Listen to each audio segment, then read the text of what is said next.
لاہور کی مقامی art gallery میں منعقدہ پینٹنگ ایگزیبیشن میں لاہور، کراچی اور ملک کے دوسرے شہروں سے تعلق رکھنے والے 11 مصوروں کے بنائے گئے فن پاروں کی نمائش کا انعقاد کیا گیا۔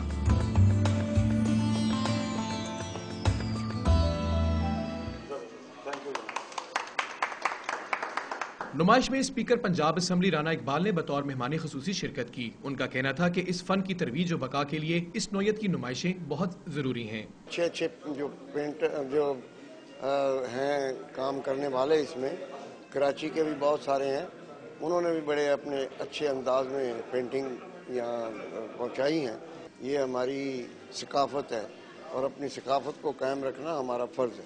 شرکا کا کہنا ہے کہ نمائش میں پیش کیے جانے والے فن پارے جہاں پاکستان کی ثقافت کو اجاگر کر رہے ہیں، وہیں حسین رنگوں نے ان فن پاروں کی جاذبیت میں مزید اضافہ کر دیا ہے۔ فنکاروں کی حوصلہ افزائی کے ذریعے فن مصوری کو مزید فروغ حاصل ہوگا۔ کیمرہ مین حسن خان کے ساتھ عاصم بٹ، ڈان نیوز، لاہور۔